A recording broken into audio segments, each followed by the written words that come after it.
Автоматика закрыта пленкой, вот, чтобы не пылилось. Вот, система отопления работает. У нас только ремонт стен остался. Вот.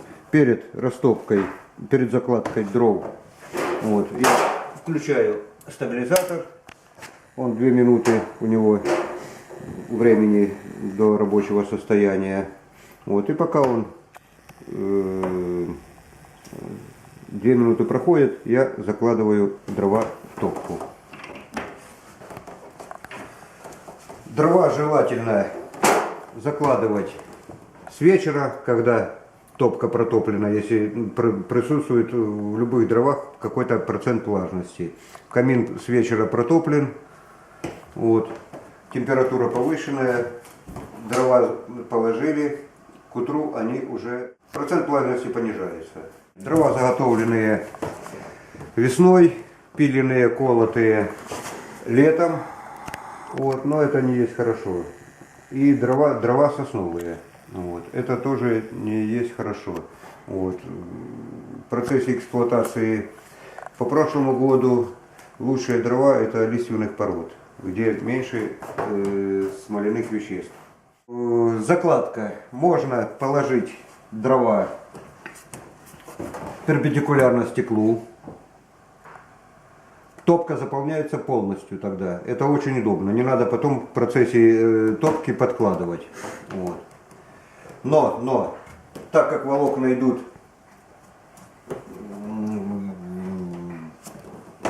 перпендикулярно стеклу, в процессе горения выделяются пары и смолянистые вещества, вот, то это все идет копоть на стекло. Вот. Методом проб и ошибок ставили дрова вертикально. Это лучший вариант, чем так. Вот. То пришел я к выводу, что лучший вариант закладки дров параллельно стеклу, дверки. Вот. Так как это все в процессе горения пар и сопутствующее горению вещества выходят в сторону, то на стекло меньше попадает копоти. Вот. То я остановился на процессе закладки вот, на таком варианте. Вот, закладываем. Сзади есть отверстие для воздуха. Вот. Желательно не так закладывать первое полено,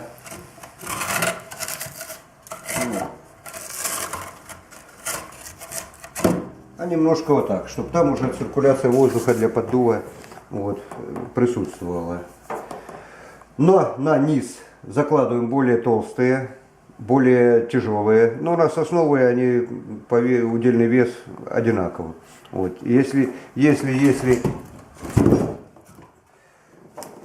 растапливаем лиственными деревьями, естественно, то под низ мы укладываем дуб, клен, ясень, а наверх уже более такие легкие, осина, которая легче воспламеняется. Вот.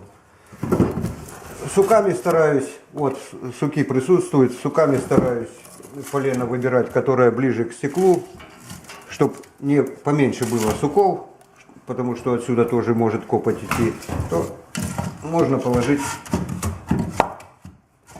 таким образом. Так, укладываем толстые. Дрова, как видите, по длине, по ширине топки изначально напиленные. Ну и надо учитывать то, что при розжиге и при последующем горении топлива, дров в нашем случае, чтобы эта передняя часть не сгорела и дрова не покатились на стекло, чтобы не повредили стекло, не разбили. Ну, у меня таких случаев не было. Заложили. Можно вот так более по центру. Традиционно закладываем газеты. Желательно к дальней стенке, чтобы они располагались в топке. Как обычно, растапливаю деревенскую печку. Щепочки потоньше. чтобы они лучше взялись и быстрее. Щепки тоже сосновые у нас, из того, что растет у нас в окрестностях. Укладывать щепки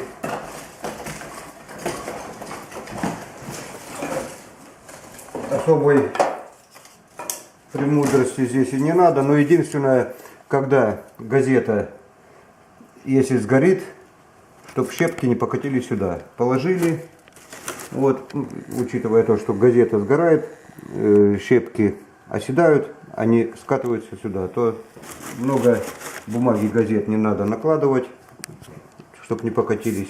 Закладку произвели. Ну, толстые щепки не будем закладывать. Трансформатор у нас уже, стабилизатор в рабочем состоянии. Включим 220. Включаем нашу автоматику Макротерм.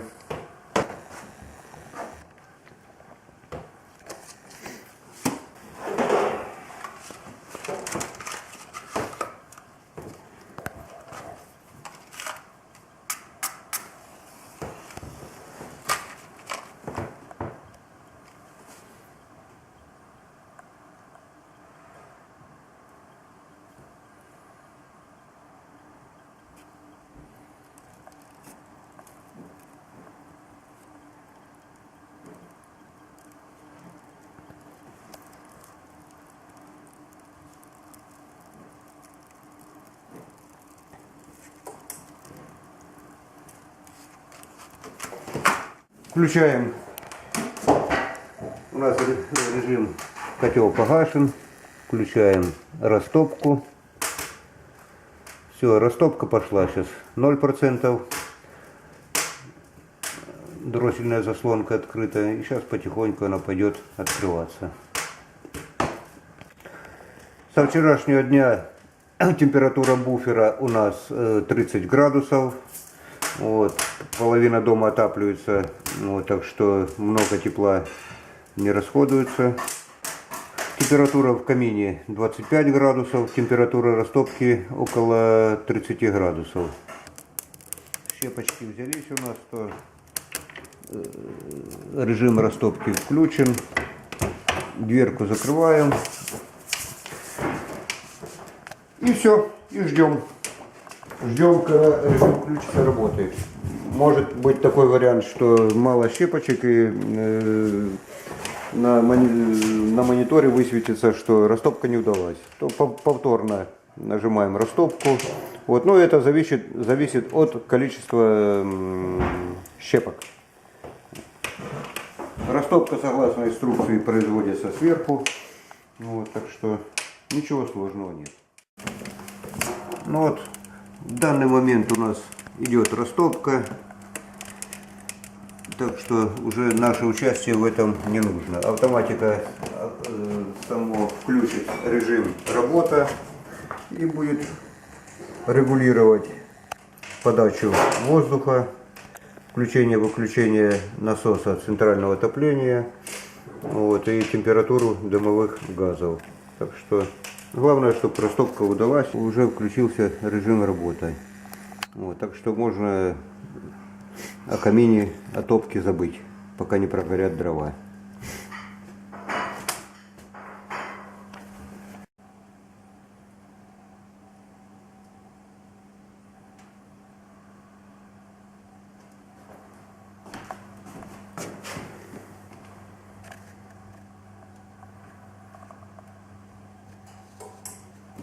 Когда дрова прогорели, включилась продувка. Вот, жар догорел, и в данный момент уже включена надпись «Погашен». Дымоход полностью перекрыт. Вот, насосы не работают. Можно выключать, отключить на всякий случай от сети.